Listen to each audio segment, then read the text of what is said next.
I'll call this Bang Bang. Seriously? I will fuck you up.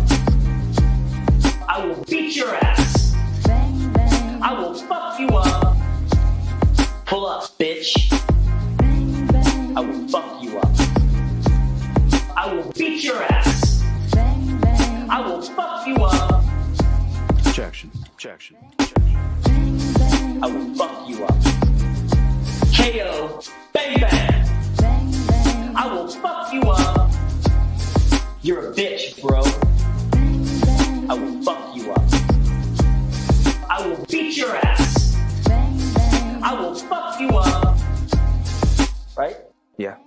The bang bang, the bang bang, pull up. The bang bang, the bang bang, pull up. Right? Yeah. The bang bang, the bang bang, pull up. The bang bang, the bang bang.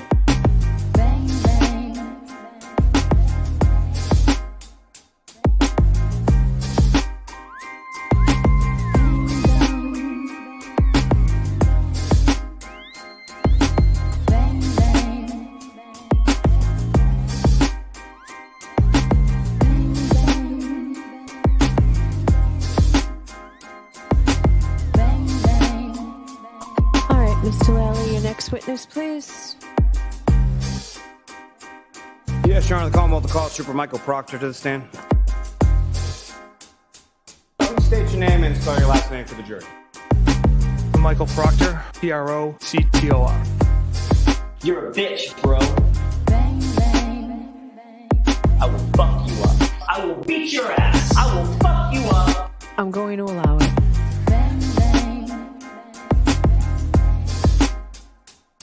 I will fuck you up. I will beat your ass. I will fuck you up. I'm going to allow it.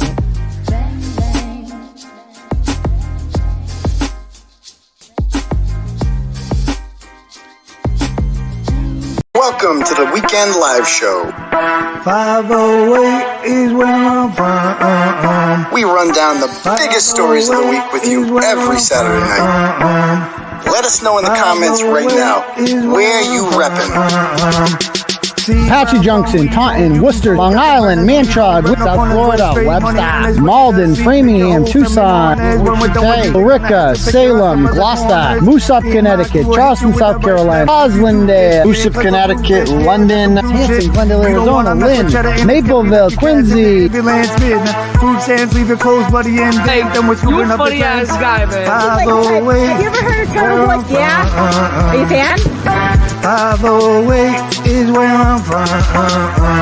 Hey, what's up? 508 is where I'm from. How was that? You a freaking idiot. Stop telling people that I'm mentally deranged and stupid. Call me Aidan. I'm not a doctor, but... Get out of my store, please. You're a fucking loser. You are a loser. You're not a journalist. You're nobody. You're not turtle hair. Don't make such fun of the criminal justice system. NFL on the house, blog out. Let's get this party started.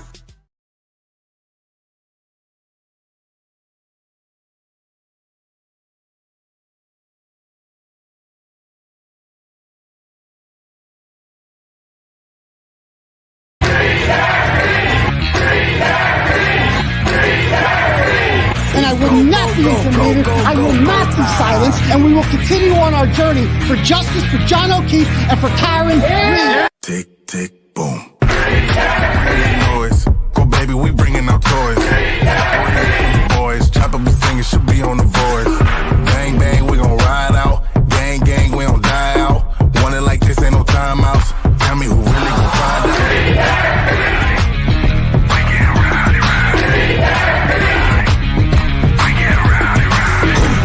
Disturbing the peace, working, we serving the streets. Karen Reed has supporters who've shown up in large numbers. Tick, tick, boom. Hard body, and not scaring nobody. You make me resort to wildin'. You must be blind by the diamonds. I didn't want it to be this way, but y'all won't need to try this. So it's no way around it. You the loudest one, it's going quiet.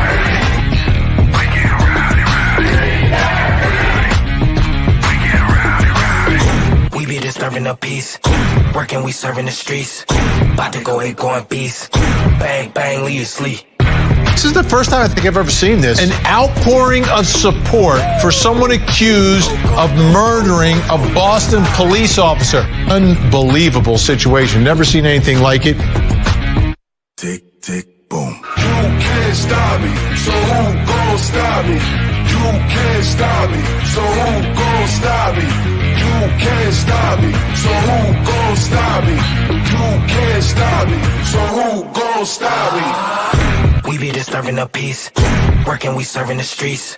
About to go going beast, bang, bang, leave you sleep.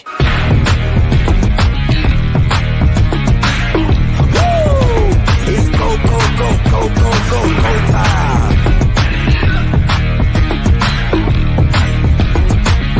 Tick, tick, boom. Boom. All right. What's up, people? How's everyone out there doing tonight? Good, good, excellent. Welcome to the live show, ladies and gentlemen. Sorry about the delay there. Got a lot going on. There's a lot of crazy shit happening out there right now. I don't know if you guys saw it. I have a backup Twitter account at @𝗺𝗏𝗺𝗺 that has been hacked. It's been hacked, like legit hacked. I don't know if it's like not one of those crazy hackers that I don't really know how they work. They just they figured out my password. Like I use this password, or used it for a while, and I use it on a variety of different, things that I log into on the internet. Excuse me. Hold on. I got to fix this. It's going to annoy the shit out of me. Nope. That's too much. That is like right there. Okay. That's good. Anyway. Yeah. I use the same password for a variety of different stuff, and they figured it out. But like over the years, I've had to change stuff, and there's like this 2-step authenticator, whatever, been using that on some stuff, but not everything. Like my main Twitter account, that definitely has it. You ain't getting in there. Same with Facebook. Facebook makes you get it if you have a certain amount of followers. YouTube's the same way. But so I had a backup Twitter account at @𝗺𝗏𝗺𝗺 that I only used it when my main one, Dr. Turtleboy, got suspended, which used to happen a lot more. Long story short, there was some sort of data breach or something. I don't know how the hell they did it. They got my password, and they just kept using this password on various stuff. And the only things that I still use the password on were my old Twitter account and Locals and Rumble. Yeah, Rumble too. So if you're a Locals subscriber, you might have got some weird shit in your email, like a lot of BBC, a lot of it. And wasn't me. And so anyway, the Twitter account is obviously, posting, like it's just crazy. Like, so anyway, I got back into the Twitter account yesterday because I still had access on my phone, and I'm like, I just changed the password. Problem solved, right? Problem solved? No, not problem solved, because I realized when they're on my Twitter account, they can see the email associated with the Twitter account. So then they can just log into the email and just have the password reset to them. And now they've logged me out, and I can't even get in the account. So I don't know what I'm going to do about that. We'll figure out a way. They can't. I know people. I got a connection to Twitter. We'll figure it out. You can't do this, obviously. I mean, it's just probably some moron with nothing but time on their hands. We'll figure that out. The Locals thing, I have a representative at Locals. We'll get that figured out. Locals and Rumble are kind of partners. I mean, I could still get on Locals. I could still get on Rumble. I can't get on that Twitter account, but it is what it is. I'm not really fazed by it. It's my backup Twitter account. So, but it's just crazy that can happen, But anyway, long story short is change your passwords up. You got to move the stash house, as they say in The Wire. You got to move it around from time to time. You got to change the passwords. And because it's just convenient. Like, who wants to remember a million different passwords? I hate changing my password. It's a pain in the ass, And that's like, oh, wait, I had this password for this one, and then this one required me to use a symbol, and then this one required. It's just so much stuff. It's so much stuff. So anyway, if you're new here, guys, my name's Aidan Kearney. Welcome to the show. You can call me Clarence Woods Emerson. That's my Facebook name. You can follow me on there. I think I'm up to like 54,000 followers on there. Hook it up. Follow the page. I do a lot of impromptu lives from that account. Old school turtle riders call me Uncle Turtle Boy. I prefer doctor. That's my preferred pronoun. So I'd appreciate if you referred to me as doctor. Dr. Turtle Boy. Some people call me daddy. Not required at all. I get that that's a little bit weird. I totally get it. I've never called another grown-ass man daddy, and I would never ask any of you to, but I will allow it. I will allow it if you so choose to call me that. So I don't care what you call me. Just be here every Tuesday and Saturday night, normally Saturday night at 9 p.m. For the live show. Now, the reason it's not Saturday night tonight and it's Sunday, as you may notice, is I was out last night. I went to Meredith and I we're down to Cape, as they say, and we went out to visit a restaurant and bar where history was made last week called Shipwrecked. It's in Falmouth. Never been to that part of Falmouth, like Falmouth Heights. Lovely down there, beautiful, awesome ocean view and whatever. Way too nice for Jill Daniels, because Jill Daniels got in a fight there a week before with Nick Morathis. So I guess somebody was calling him white trash or something. They recognized him, and a huge fight broke out, and they got kicked out and they're banned for life. So that's what happened with them. And I'm like, I want to talk to the people that work there. I want to see what happened, see if anybody's got the 411. So I post a picture that I'm outside there, and like I was, the whole bar was full of turtle riders. Like, it was wild. Like, so many people, so many great people I met last night. And you don't have to be shy around me in public. Some people are like, I don't want to bother you. I don't give a shit. Just come over, take a picture. Just don't do what that one guy did. Like, oh my God, this one guy, drunk, wasted, comes over, sits down next to us the whole time. And he's like, I don't mind talking, but he just makes himself right at home. Just sat in Meredith's seat when she went to the bathroom. Doesn't get up when she comes back. Okay. And he's just like, yeah, so, I've been following you, Turtle Boy. My dad shot a cop in the face. Oh, okay. Okay. He goes, I fucking hate police. Don't feel that way. Definitely don't feel that way at all. You must be new here. I don't hate the police at all. But this guy was just, apparently I don't know if you remember this. A couple Falmouth cops were shot in the 2018, back when Sean Gannon was killed, the Yarmouth police officer that summer. Michael Cheston was killed that summer in July. Sean Gannon, I believe, was in April. And then in like August, I want to say, 2 Falmouth cops got shot. They lived, though. It was just horrible. Cops were getting shot like crazy in 2018.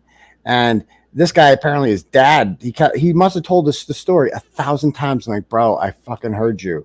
And then it's like, it's time to go kind of like thing where you're just not paying attention to him. Most people pick up on social cues and they just leave.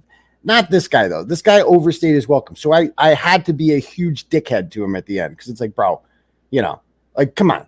Like, he's like, you kind of asked for it, you probably figured, no, that doesn't mean you get to come over and you get an hour of my time. That's not how this shit works. Get the fuck out of here. Okay. Anyway, so it was, besides that, food was great. Awesome restaurant, awesome bar. Loved it there. Highly recommend it. Good drinks. We had a blast, and we stayed there till about 12:30. And the whole time I was there, I was messaging Paul O'Keefe, believe it or not.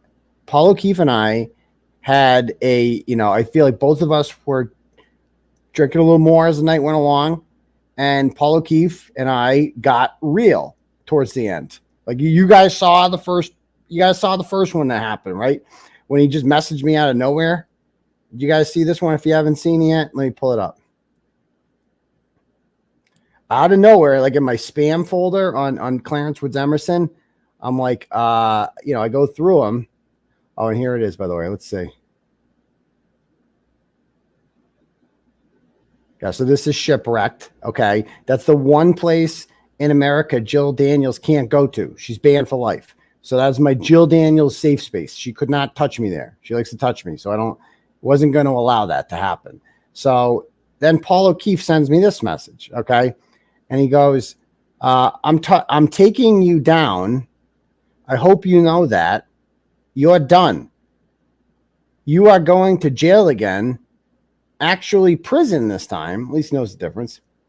I hope your kids are prepared. I so look forward to that. Okay.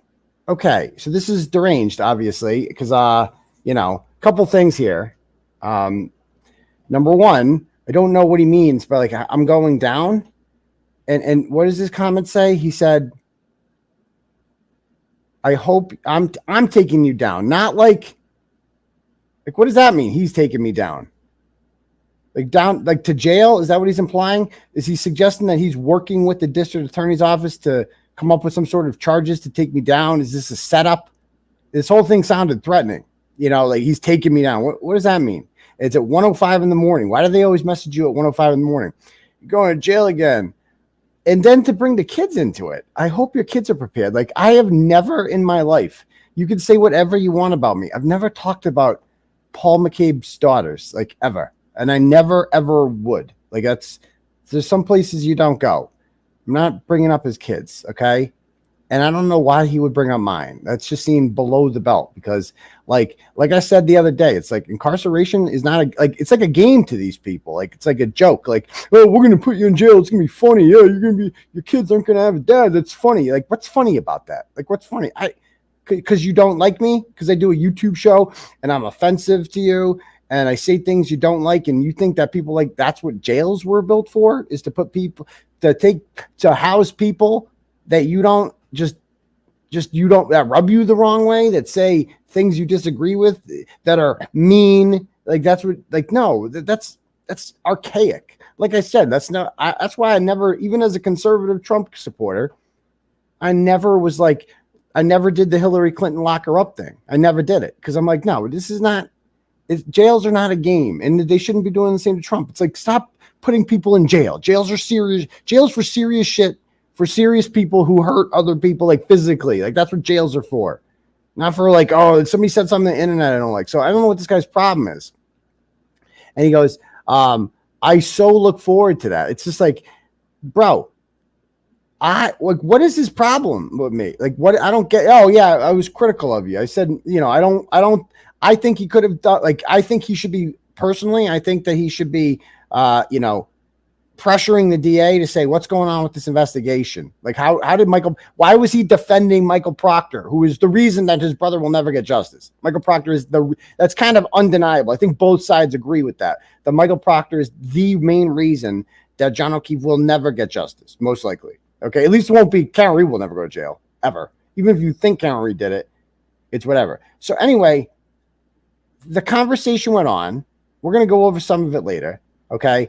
It got better, and long story short, he's going to donate to my legal defense fund if I beat him in golf. We're supposed to be golfing soon. So we'll talk about how that conversation evolved. He wants, and we're going on a double date, and no swinging, I said. I wanted to lay that out. I'll show you the whole thing. Oh, there was way more. This conversation went on till 12:30. We were at the whole time. I'm what do I say? What do I say? What's going on? And you see, when you see someone type in, we're oh shit, he's typing. Okay. So this went on for a while and it was just what is going on here? Anyway, we'll talk about that a little later on. But anyway, guys, if you guys like the program and you want to have your message read out loud to the class, you can click at the top for something called Turtle Chat. Okay. When you do that, you can donate whatever amount of money you want, and I will read your message out loud to the class. Or you can cash at me at $ Uncle Turtle Boy. First one is from Melissa. She says, Dr. Turtle Boy, my sister Ellie and I love you. Question, your tweet last week reminded me, do we know why Brian Higgins is on administrative leave? Bev made Jackson move on when he was crossing Higgins on it, and it never came back. No, we don't know much about Brian Higgins. I actually... I was in Brian Higgins' neighborhood over the weekend, and I didn't throw my phone out in an army base. So it is possible not to do that with your phone if you live on Cape Cod. But no, I don't know. Hold on. This is going to annoy the fuck out of me. Oh, for crying out loud. For crikey. Hold on. That is just going to annoy me so much. All right. That work? There we go.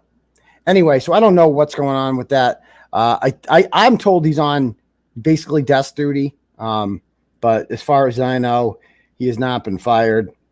He obviously, I don't know what that proffer thing was all about that Yannetti mentioned in court. But there's got to be more to it, man. It's just so odd. The fact that Kevin Albert was texting him and saying hey, everything cool, man?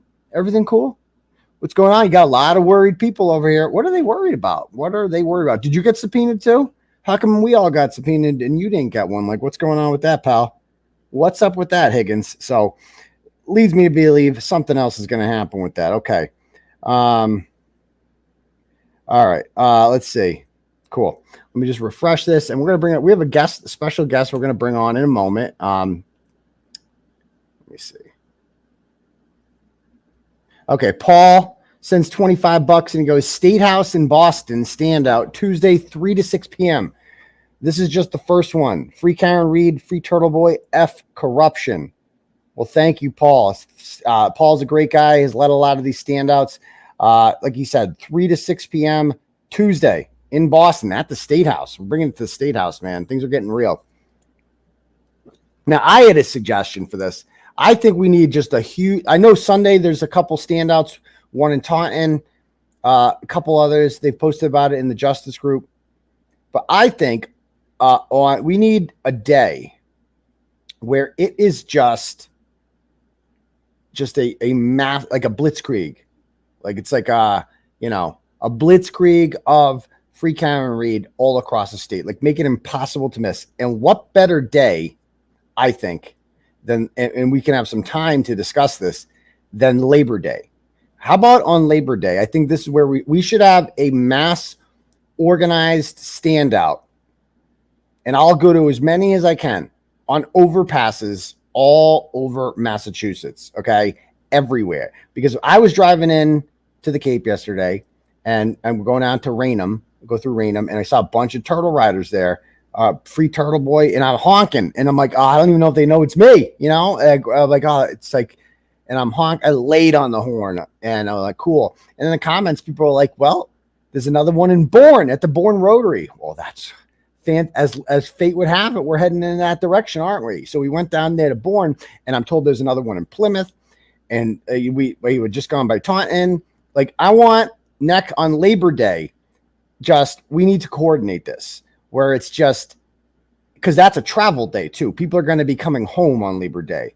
Like, so I want across the entire state of Massachusetts, and not just Massachusetts. Like, let's do it. Like, England, let's get the Brits. Have there been any Karen Reed Brit standouts yet? Because I think we need to have one. I think it's time.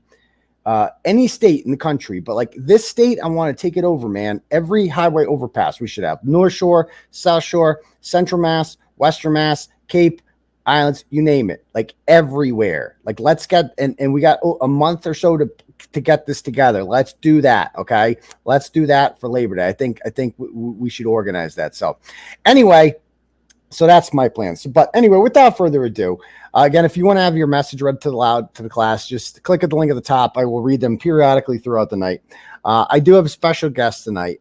Her name is Brandi Churchwell. A lot of you guys are familiar with her. Brandi has a podcast called the 13th Juror Podcast, which existed long before Karen Reed. She was a true crimer. And a lot of people who I've met in this were true crime people. I'm not a true crime guy.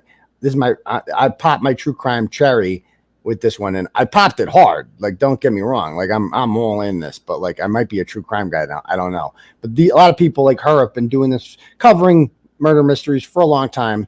And this is obviously one of the bigger ones, but she's never dealt with the cesspool of social media that has come along, quite like this one. I enjoy her podcast. I've listened to it many times. I can't say I've listened to like every episode. I think she's done like 24, 25 parts of the Can't Cover Up. But she doesn't call it that. I think she calls it, I forget what she calls it. But she tries to take it from an angle of like an unbiased person. A lot of people did that. Emily Baker did that. Lawyer did that. She did that. A lot of people did that. And every person who took it from that angle, who just stuck with the facts, Sue O'Connell kind of did that.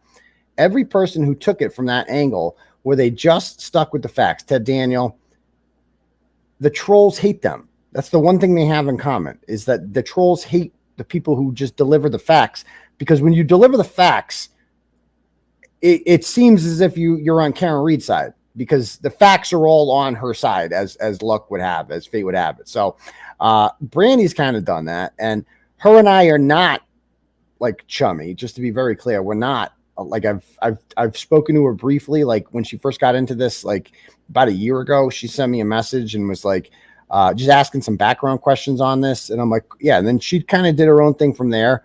I didn't really like listen, you know what I mean? Like I didn't advise her on anything. And, you know, so and I've read some of her tweets where she's like, you know, she doesn't even really push the conspiracy as much as we do. Yet they still attack her. It's just like there's this idea that if you're nice and you're unbiased, like I am the way I am, because you got, like, when you live amongst wolves, right? You got to be a wolf. You got to be a bear. Like, that's what you got to be. Nobody fucks with the bear. So I have to be the bear because I live amongst wolves. You can't be the nice, friendly deer. They're going to eat the shit out of you. And that's kind of what they've done to her is, you know, she was a nice, friendly deer, not bothering anybody, not eating anyone. And then they're like, well, fuck you. Like, that's unacceptable to us. You have to join us. You have to be a wolf. And so that's kind of what they've done to her. So I'm going to bring her on now, and we're going to talk about some things involving the case. Hi, Brandi. How you doing? Hi, I'm good. I'm good. Welcome to the program. Thank you. First time here. So I talked the other night about some of the harassment that you've been getting online, and you've been covering true crime for a while, right? Yeah, I mean, not super long. It's I guess I'm maybe about a year and a half. I started really with the Alex Murdaugh trial, and then I made a chart for that, and it kind of went viral, and everything kind of happened from there. Okay, but when you covered the Murdaugh trial, did you get any backlash, like the kind of backlash that you're getting now? I've never gotten the kind of backlash I'm getting now. There were trolls with the Murdaugh stuff.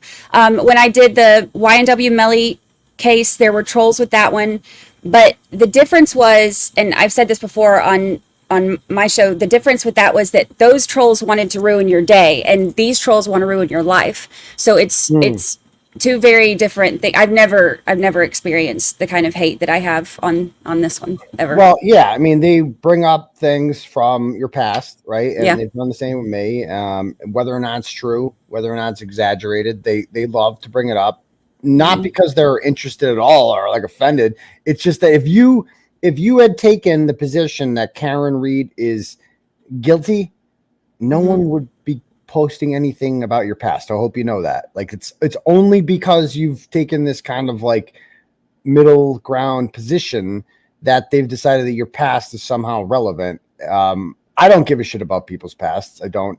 I care about who they are now, right? And I care about you know, the kind of you know, like people change, people evolve, and I think it's completely unfair to just put people in a box like that. And I saw some of your tweets because you seem like a nice person. You're a Southerner, right? Yep. Okay. And so, you know, you seem very nice from what I've seen. You're pleasant, and so like for them to attack you, of all, have you been vicious to people online? Like, have you engaged in this? No, I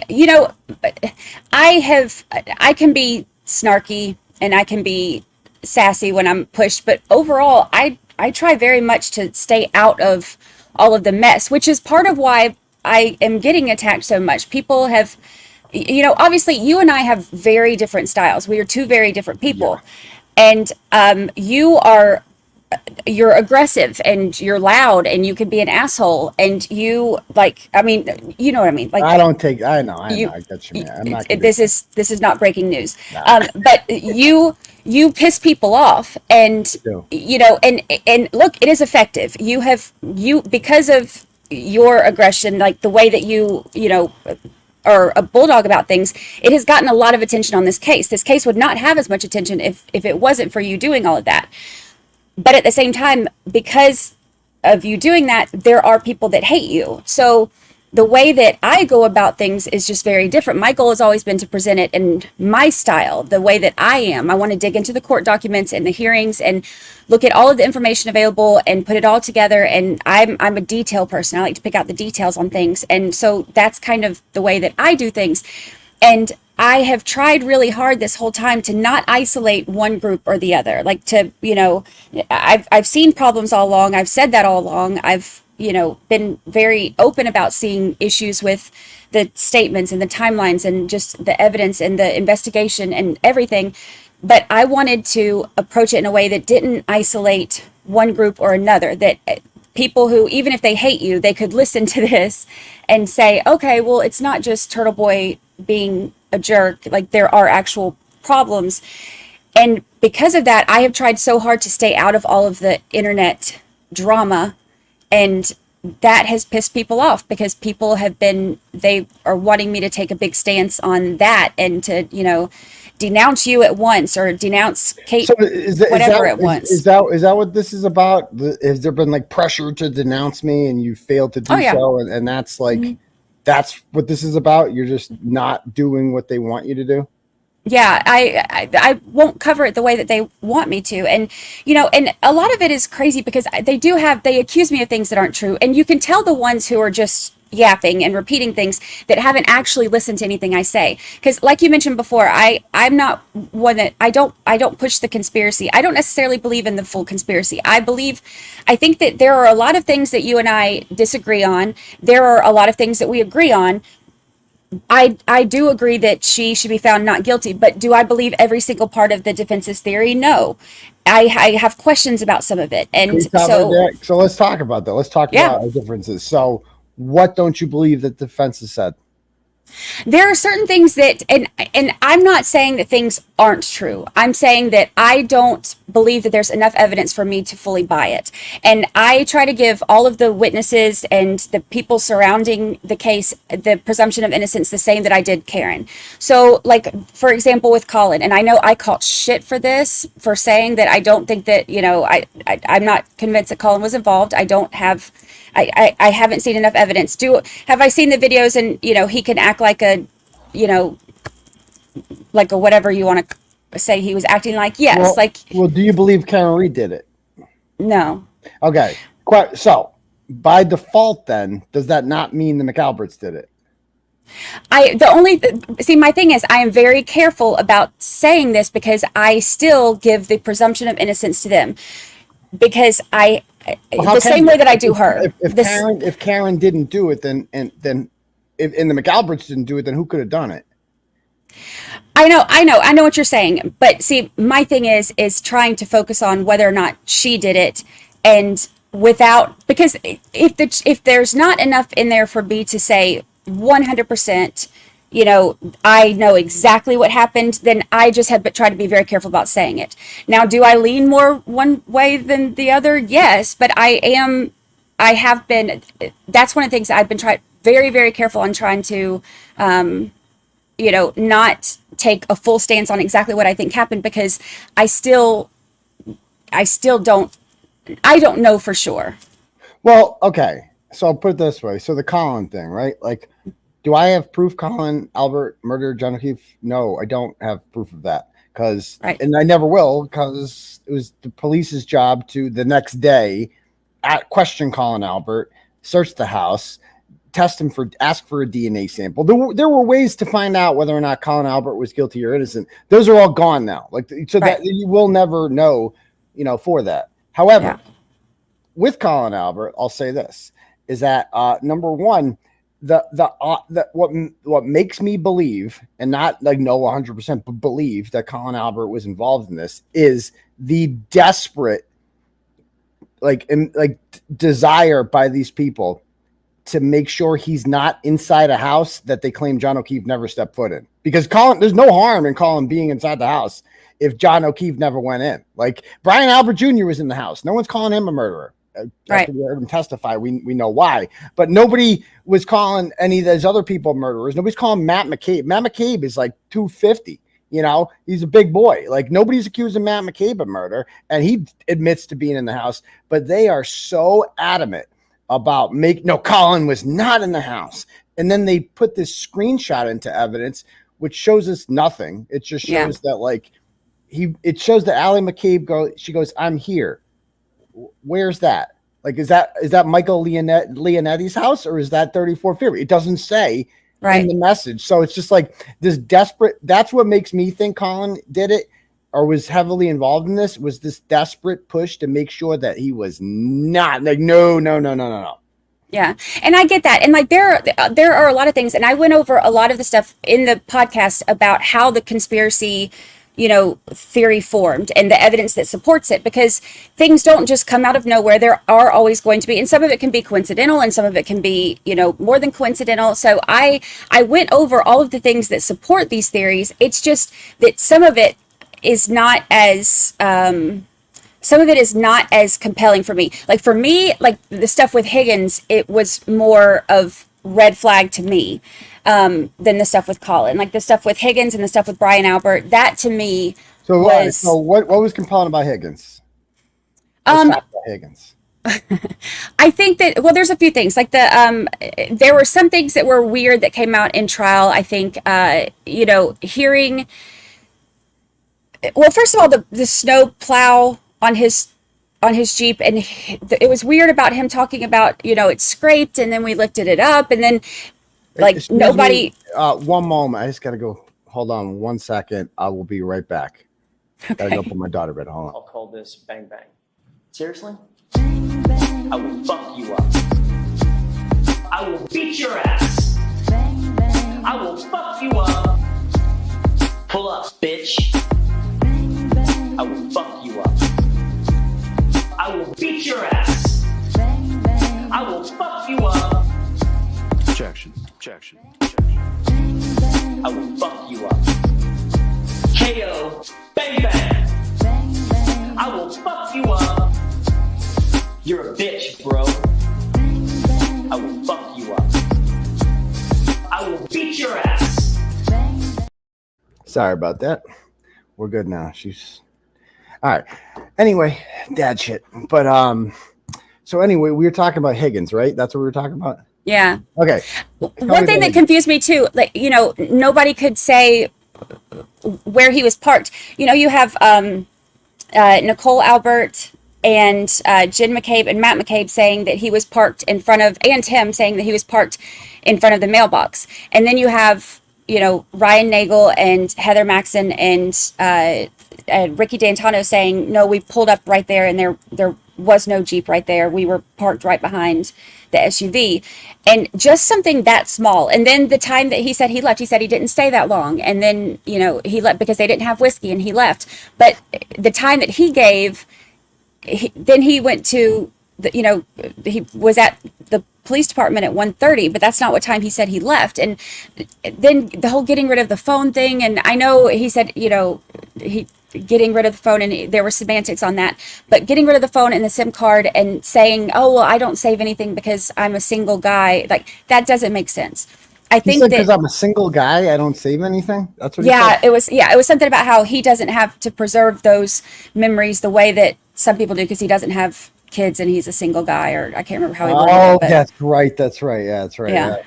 It's like with Higgins. I mean, motive. Like, he's the one that seemed to have a thing for her and got ghosted by her. He probably didn't. O'Keefe's clearly not his boy if he's going behind his back flirting with her like that. Right. Number two, the fact that, he's physically capable of it. He's a big boy. They were drunk. He was drinking all day. His story makes no sense that he just got. So let me get this straight. You went to a house because you're like, oh, cool, after party, count me in. And then he got there and it's like, so what do you guys got to drink? Beer? Oh, no. Higgins and beer are like, polar opposites. Like, he sees beer, he's like, I gotta get the fuck out of here. There's only beer here. I cannot stay here any longer. There's no alcohol. And so, am I going to go home? No. I'm going to the Canton Police Department. We're going to move some cars around because that's what I do after a day of drinking. And then I am going to go home after that to the West Roxbury Flophouse. I believe he stayed in that night. And I will just, did you call anyone? Nope. But your call log says you did. Oh, it was a butt dial. It was a butt answer. Then it was a butt dial. And I didn't hear him making love to his wife, even though that's his story. And so, like, dude, I mean, come on. So I just think that Higgins, what I think is if Higgins was the primary aggressor, they would throw him under the bus in a second because he's not family. They'd be like, okay, screw this guy. We're going to throw Higgins under the bus. That's what makes me think he's not the primary aggressor. What makes me think he's involved at all is the fact that he hasn't flipped on them completely. Like, if he was not involved at all, he could just flip on them. But I think that he was involved enough to a point, and this is just me guessing. So that's why I think it was Brian, Colin, and Higgins and the dog. But that's just, I have no proof of that. And look, and see, but see, that's the whole thing. It's like, and I have thoughts and opinions on some of it, but I have, again, you and I have very different styles. I've been very careful about, giving some of my thoughts and opinions on it, because I do try to give all of the information that we know, and then, talk about the different theories and the evidence that supports them, and then the evidence that goes, against them on both sides, and let people come to their own conclusions. And the reason that I've wanted to do that is because I've wanted to be able to present everything, as factually as possible, and let people come to their own conclusions. Because a lot of times, as people are listening to the podcast, I've heard from a lot of people who, as they're listening, they have, even people in my real life who aren't even like in the true crime stuff, like some of my, family members and friends that have listened to my podcast are like, oh, there's no way that she's guilty. There's no way. And that's how I've wanted to do it. I want to hear other people's input on the things that I put out there without me telling them what I think or what to think. And I want to see people go through, like, walk through all of the evidence as, we're going through it, and arrive at the conclusions themselves. And I know that, I know people are giving me shit right now because I said, because I won't commit to a specific theory. All I know is that I 100% believe that she should be found not guilty. 100%. There's not a doubt in my mind. There's nothing that there's nothing that I see that was presented, in that entire 800-year trial that made me think, she's guilty. There was nothing there were so many things that were beyond just reasonable doubt, things that were so suspicious with the other people, and things that they've done that make them not likable. And I have, I have yet to see anybody who has ever butt dialed over and over and over without leaving a voicemail. It's just not how butt dialing works. And, getting rid of the phones and denying the butt dials. And how many times have you ever seen a trial where that many people say that they've butt dialed somebody? How many times have you seen a trial where the prosecution is adamant that technology is wrong? Like, I mean, I could go make a list here. The Life 360 data that 𝗵𝗂𝗄𝗃 said that she was out till 1:30. Wrong. 227 Google search. Wrong. Didn't happen, right? All those 20 phone calls that Jennifer McCabe deleted, didn't really delete them. The 607 and 608 phone call to Nicole Albert that she answered wasn't actually answered. I mean, the calls between Higgins at 2:22 in the morning didn't actually happen. I've never seen. Or how about my favorite, the John, and this is what makes me so certain that John was inside that house, is the Apple Health data showing him ascending and descending 3 flights of stairs. The response, the reasoning that they gave for that was so juvenile and stupid about this whole Garino got on that stand and said that, he couldn't have been in the house because he's half a mile away. Okay, then what caused the up and down 3 flights of stairs? Well, he was on this road at that exact time, and that road, he said, according to Google Earth, that is a 50-foot incline. He didn't even go there. And so I actually went there on the day that I got assaulted by Jim Ferris and Jill Daniels. I go there and drive on that road. It is the flattest road in Canton, and we had 3 iPhones. None of them showed ascending and descending stairs, which I knew they wouldn't. Obviously, like, we all knew that Apple would. And it's just like the fact that they can just, I'm so offended that they just get up there and they just lie like that. Like, bro, we know that driving isn't going to cause that, and they said it with the straight face. And I'm like, oh. But the problem for me is, as many trials as I've watched, this is the evidence that we use to convict people. This is the evidence that puts them away. And this is the only trial that I've ever seen where all of a sudden all of this evidence, the prosecution's like, nope, that's not right. That, and it makes you, it just makes you feel crazy, because it's like, okay, these are all of the things that I've watched for years put people behind bars, because they say that, the 𝗃𝗏𝗏 is so reliable, and this is so reliable, and Apple Health is, I pulled up studies on that for the podcast and stuff. I researched all of how reliable all of these things are. And with Apple Health, it said the steps that were taken was incredibly reliable. The distance traveled is not as reliable. There was a much bigger gap on that, but the actual steps taken was, on the studies that I pulled up, it was all very reliable. And I pulled up people that had testified about the reliability on Apple Health in previous trials, and put clips of that in the podcast to have actual actual experts talking about the reliability of it instead of just me telling people, what I found. I pulled up actual experts, and which is the same thing I did with the Google So search.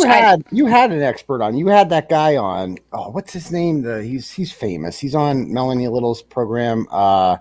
He talks like a little slow and drawl. And Dr. Kinsey. Yeah, the guy, and he said that those. Did he not say that those aren't dog bites on his arm? Is that what he said? He said that he didn't think that they were dog bites. He said that he said the pattern on them, he thought that they were too spread out too far. And I know people got, if you disagree with any specific part of the theory on this, then you catch hell. I caught so much hell on that one, having him on with a different opinion. But I think that what people don't understand is that he said that he doesn't think that, those were from a dog. He said, that's his opinion. People can have different opinions. But he also said that it did not come from the car. He said, did he say it came from a smooth tail light that cracked into 45 pieces? He said that there's no way. He said that he said I won't say it's completely impossible or whatever, but he said that in all of his years he's never seen plastic lens do that to an arm. And I went over all of the Reconstructionist stuff with him. He watched the Reconstructionist stuff because that's what I had him specifically on to talk about. And he, for every single part that we went through, he said, he disagreed. Did he listen to Joe Paul's testimony? Yeah. I mean, what did he think of that?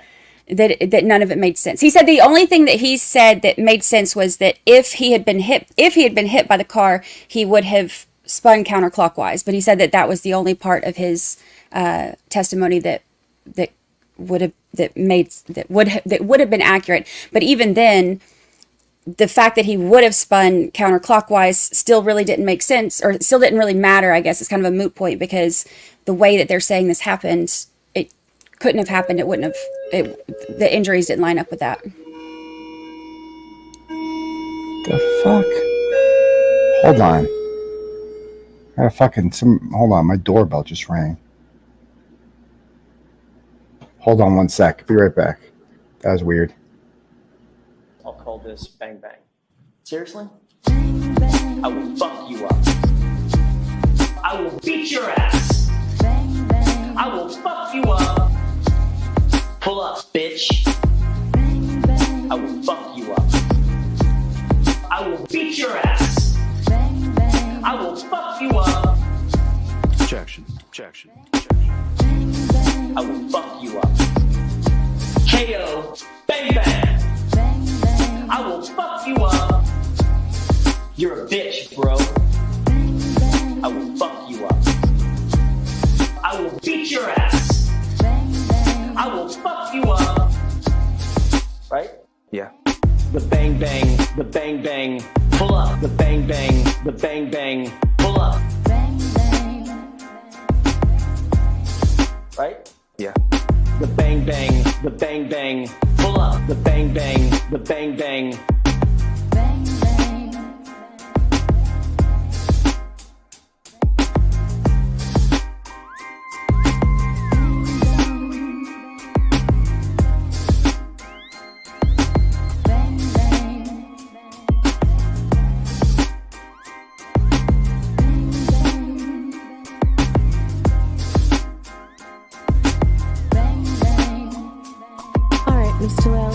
Witness, please.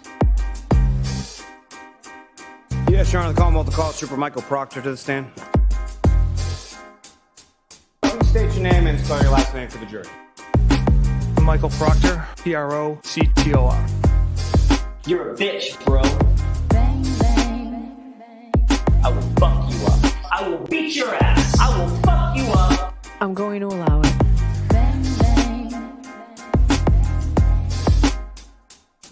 I will fuck you up. I will beat your ass. I will fuck you up. I'm going to allow it.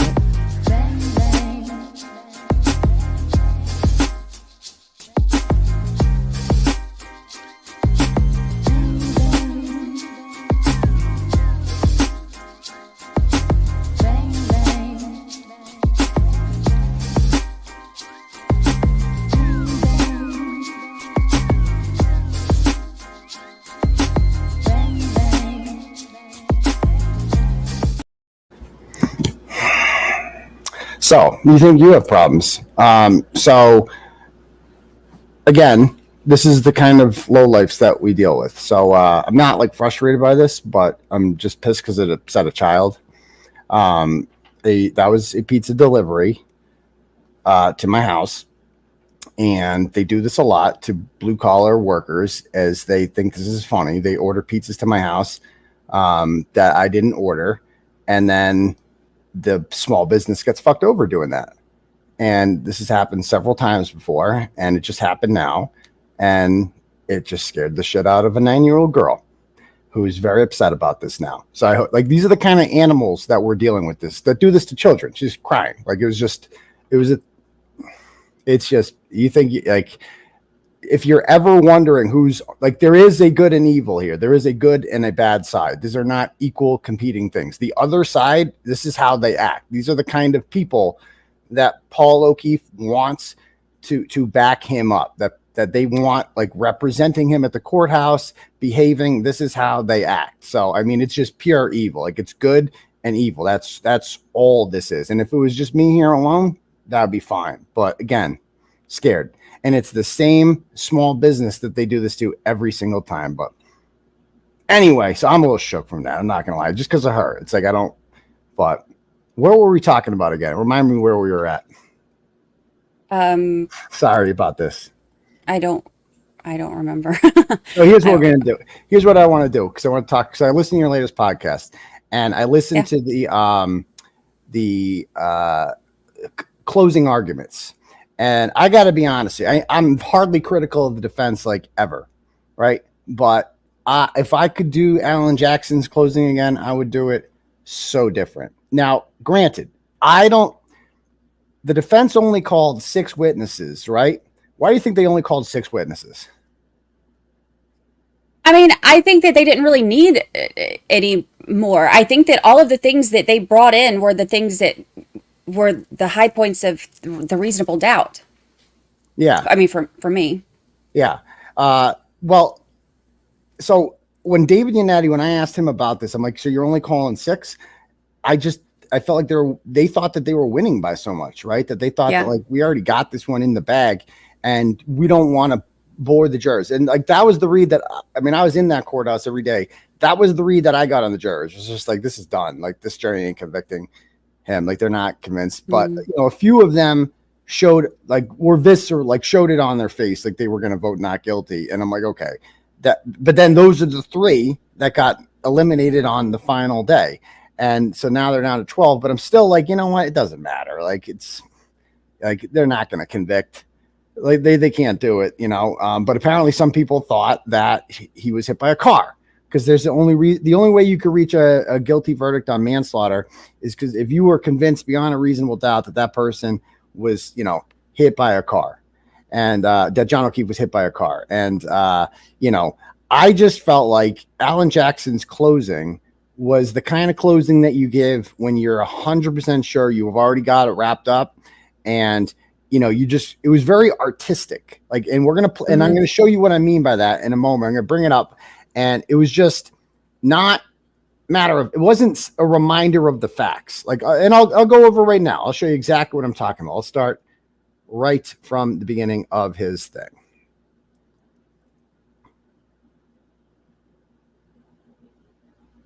Thank you, Your Honor.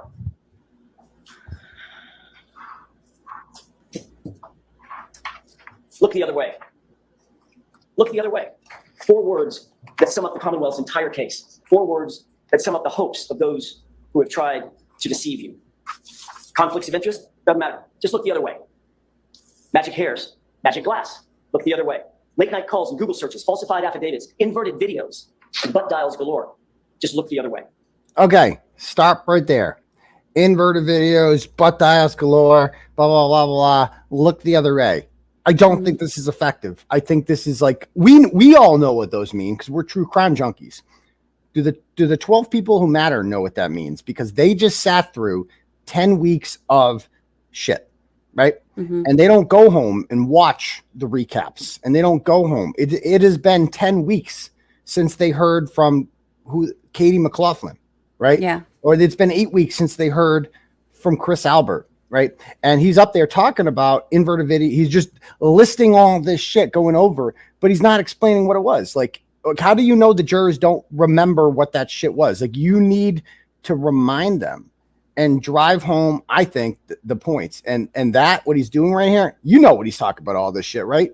Right. Because you've been following this shit, but do you think the jury does? Yeah, I mean, that's one of the things, because keep in mind, we talk about this, not like you and I, but anybody who covers the case, or anybody who watches the case, or anybody who's been involved, watching all the coverage on it. We all talk about it all the time. So we watch it all day, and then we all discuss it, whether it's on a YouTube or it's on, Facebook, or it's on, private chats or whatever. We are constantly talking about this stuff and reliving it and going over it again. But I agree, there are a lot of things that he's saying that were, so long ago that it's not, I think some of it may have lost its effectiveness, without it being, instead of kind of, if he had maybe done it more so in more of a full story form to say exactly what he, some of the stuff that he thought. But also, I feel like so much of the stuff that, he could have focused on with the closings, for me, would have been just really hammering home on the reasonable doubt. That's the big part for me, is the reasonable doubt. Because, like you said, if there's people who are willing to convict on manslaughter, then that means that there are people that believed that she could have hit him with a car. And for me, with the, the crash reconstructionists and even with the dog bites, whether or not they believed that it was the dog bite, just the thought that, like, just believing that it could be a reasonable other option, with you have these two, very skilled doctors telling you that this could be from that. I think that would have been something I would have liked to have seen them focus on more, about just the reasonable doubt from just those two things. If the car didn't hit him and it's not consistent with his injuries, and the doctors are giving you a different possible explanation, I think that would have been nice to see them focus on that more. Totally. So let's go on what he says here. That's what they want. That's what they're counting on. But the uncontrovertible fact is, you have been lied to in this courtroom. And your job is to make sure you don't ever, ever look the other way. Your singular duty is to stare down the evidence and do it unflinchingly and do it unwaveringly. You see, you're the only thing standing between Kieran Reed and the tyranny of injustice. It's your job you didn't ask for, probably a job you didn't want. But it's the greatest responsibility we have as citizens here in America, lest the government stop answering to us and we start answering to the government. And woe betide any one of us who might find ourselves in the crosshairs of a Michael Proctor. Again, all good. Government bad, conspiracy bad, blah, blah, blah. It's just a lot of the stuff. It's just like, you got to get to the point. You got to remind them of the key evidence and the key facts that raises reasonable doubt. And you need to explain what reasonable doubt is. Like, here's what reasonable doubt is.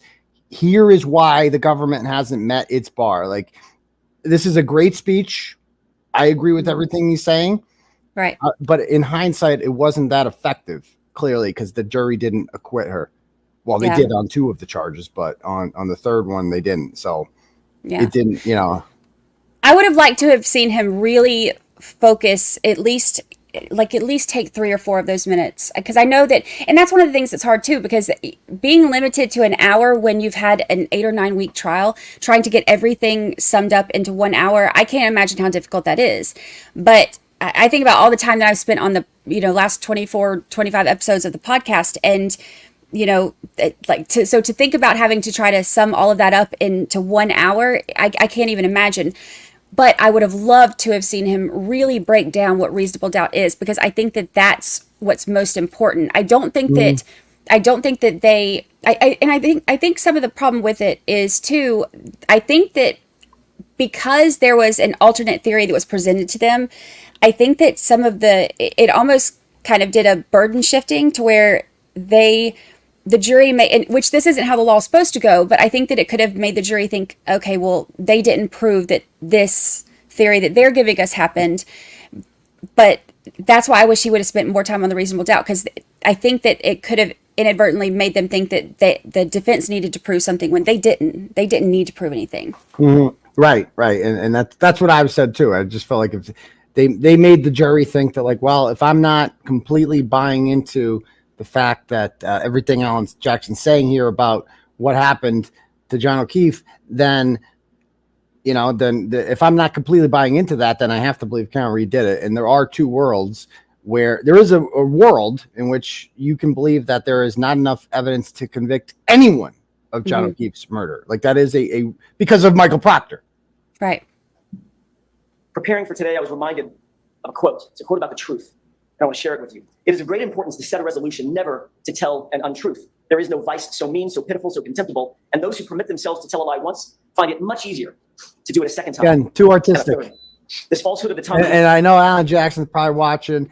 No offense. It's like, just in hindsight, this is a great speech. Too artistic. It's good, but I think it went above their heads. To that of the heart, and in time, it depraves all its good dispositions. What does that mean? It means that it's been observed that to tell an untruth, to exaggerate, to make a false claim, it's a cancer. One lie begets another, and it's a malignancy that grows over time. We got to get to the point. That, folks, is how a cover-up. We got to get to the point. That's how a Massachusetts state trooper says in whispered tones to his friends when he thought no one was looking or listening. And by the way, I've seen the most common thing in the comments from people saying that, oh, he only had an hour. Correct. And that was wrong. He should have had more than an hour. But he knew he only had an hour. He also knew that. And like, you got to adjust. You know what I mean? When your team gets the ball back and there's only a minute left on the clock, you got to do shit. You got to spike the ball. You got to get out of bounds. You got to come up with some shit. It's your job to work the clock. You don't get to say everything you want to say. You don't get unlimited time because you don't have the whole time left. You have to work with that. And so that it's unfair. I completely agree. But if I knew that and again, Alan Jackson's obviously much better at me than this. He knows what he's doing. If I were Alan Jackson and I'm in that position, it's like, well, they're only going to give me an hour. I am not going to waste time on this very good soliloquy that he has here. I loved it. It was artistic, but it was too artistic in hindsight. Like, we got to get to the point, He would make a case. How he would make it cut and dry, no matter the truth. How he would make sure to put, quote, serious charges on the girl. In other words, pin it on the girl. You may ask yourself, how does this happen? How could this happen? It's 2024. Surely people aren't going to come to this courtroom, this hall of justice, and lie to us, just give us false information. They wouldn't do that. They wouldn't try to cover up the truth. The Alberts, the McCabe's, Higgins, Lank, Michael Proctor, 𝗺𝗰𝗲𝗃𝗃, Brian Tully. You don't have to wonder if they would lie to support their narrative. You need only wonder how many times they did lie. Over and over. Okay, so then, like, let's hear. Like, he mentioned a whole bunch of names there. 𝗃𝗃, Tully, blah, blah, blah. How'd they lie? Like, I know they lied because I could tell you off the top of my head how they lied. But they might not have remembered everything 𝗺𝗃𝗃 said. And like, you need to explain how it's a lie. And the key person, I think, who he never mentioned as a liar in all this, the most important liar that he didn't mention is Katie McLaughlin. Because what is the number one thing that all of the people who think who claim Karen Reed is guilty, what is the number one thing they always say? First thing. She said I hit him. I hit him, right? I hit him. I hit him. I hit him. Okay. And Katie McLaughlin is the nexus of that. She's the first person to say that. No one ever, on January 29th, when they interviewed the McCabe's, Alberts, you know how many people told the police that, and you know how many police officers put in their reports that Karen Reed said I hit him? Right, none. Zero. Yeah, that's one of the big problems for me too, because that's one of the things that I've gotten the most pushback on is her saying, her confessing and all that. Okay, if she had confessed, if that had been a confession, they'd have locked her up right then. They would have, they would not have told Carrie to take her and get her out of there because she was hysterical. It would have been in police reports. It would have been a bigger deal if there was a confession with police officers right there. It would have been a bigger, even with police officers who had done such a terrible job, it still would have been a bigger deal. And the fact that none of them took anything that she said as a confession shows you everything you need to know right there. Right, exactly. And then Sean in the Gulf's the first one to point that out to me. Like, that's a confession. You would lock her up on the spot if she actually said that. And Katie McLaughlin spoke with Michael Proctor. She was the first firefighter to speak with Michael Proctor on January 30th. And why her? Like, there was a whole mess of firefighters that day. And we've seen the text messages between Kevin Albert and Michael Proctor, in which he literally says that we'll make a room available for you, that we're bringing a firefighter down there named McLaughlin. We'd like to interview her inside the Canton Police Department, who had been, they were not supposed to be involved in this anymore. They're still interested. It seemed like Kevin Albert is the one that's like, okay, we got a firefighter for you. This woman named Katie McLaughlin. And Katie McLaughlin, it's undeniable that she committed perjury on that stand, that she got up there and she said with a straight face that I'm just acquaintances with Caitlin Albert. I went to high school with a girl named, that whole thing about I went to high school with a girl named. Right. With a girl named. Right. Yeah. Mm-hmm. Barely know her. But yet, as the internet did its thing and the days, after that, and not only we had a picture with her 6 months before John O'Keefe was killed at a goddamn baby shower. This is 8 years after they graduated high school. We got the pictures of them in college, visiting each other in college, which is not something you do with an acquaintance, right? I visited good friends in college, like other people, I lost touch with them, but they stayed in touch. They've been friends throughout this entire time. And she is the nexus of this. She is the first person. She doesn't tell the police on January 29th that he said this. Kevin Albert finds her and hooks her up with Michael Proctor, and they bring her down, and she says, oh yeah, she said this really incriminating thing. And the next thing you know, other firefighters are saying, I think 3 other firefighters testified that she said that, and all of them said that this was a hot topic of conversation around the firehouse. So, you hear it once, did she say that? Oh, she said that? Oh yeah, it was, okay. And then it becomes the truth. And that's how they start saying this. And I just, at no point during Alan Jackson's 60-minute closing argument does he mention the name Katie McLaughlin. It doesn't come up. And he should have known, and again, I'm not trying to tell Alan Jackson, a great lawyer, etc., right? He should have known that that's going to be their lead. And it was Adam Lally lead. I hit him, I hit him. He should have had a ready explanation for the jury about why that's bullshit and should have just broken it down. Do you agree?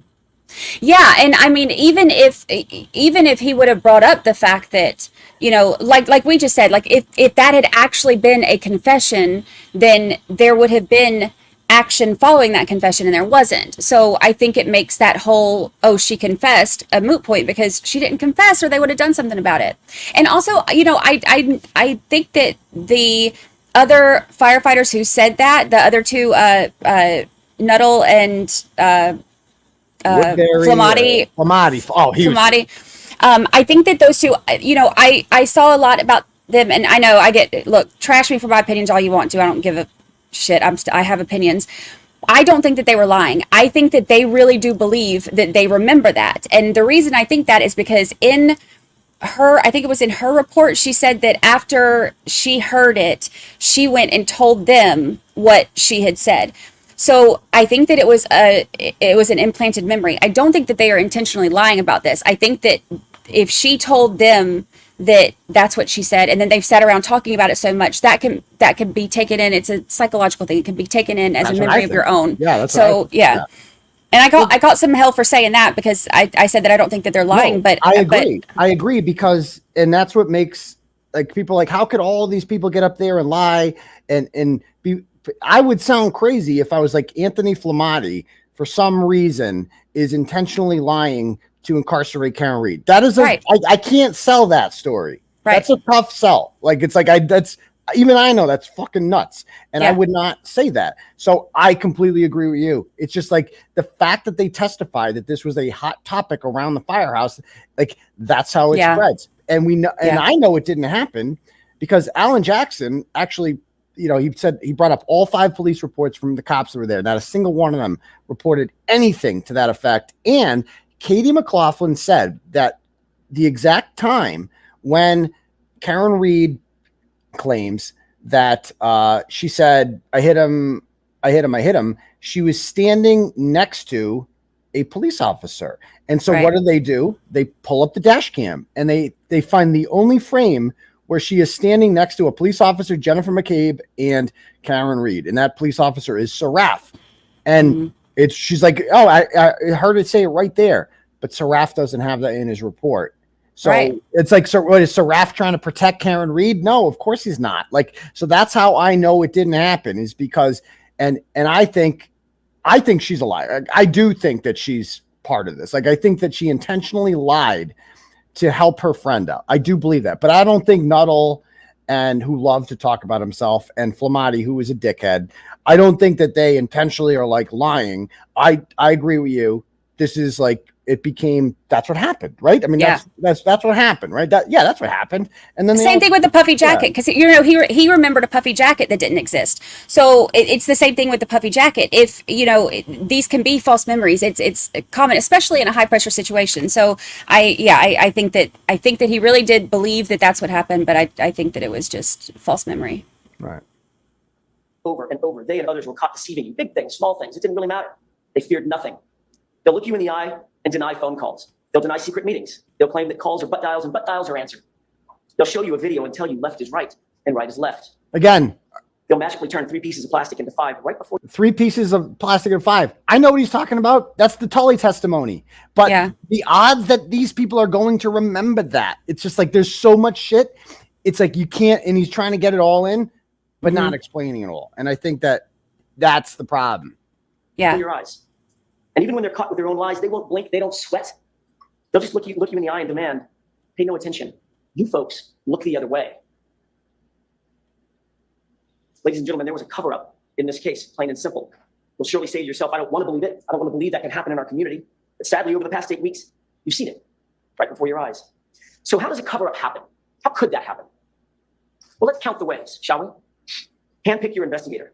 Make sure it's someone we know, someone on our side. Keep them close. Offer them help. Offer them a gift.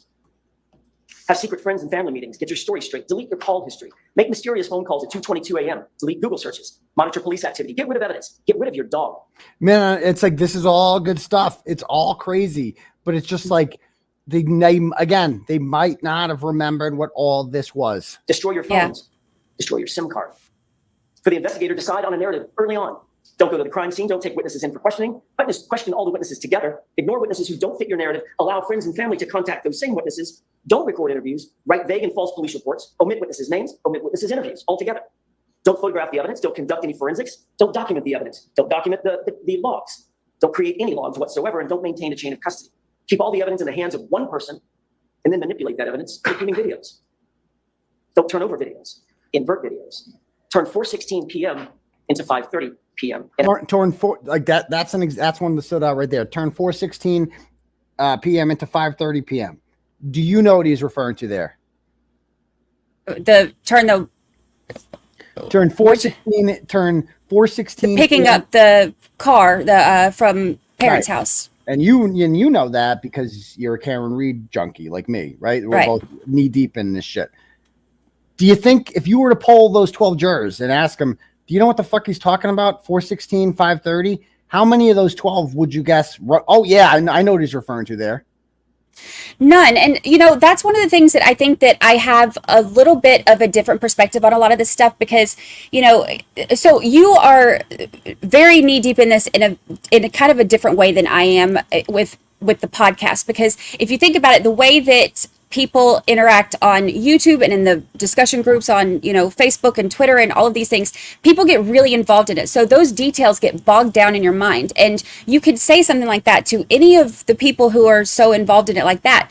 But I have the benefit too of hearing from a whole different audience who only listen to the podcast. So they're only hearing this information, once or twice. They're not talking about it every single day with different groups on social media. They're only hearing it as they're listening to me in the car or whatever. So when I'm hearing feedback from people, I'm hearing from people who would have more of a perspective of a potential juror, because those are the ones who are not going to be bogged down in every single detail and not going to remember every single, lie that was told or every single timestamp and all of that. They're only going to hear the things once or twice and then form their opinions based on that. And I think that some of the perspective that I've gotten from hearing some of that has really been interesting because it's some of that stuff exactly like what you're saying, where he's giving those details that we know. But if you listen to some of my, listeners and the emails they send me, they get confused on some of that because they're not so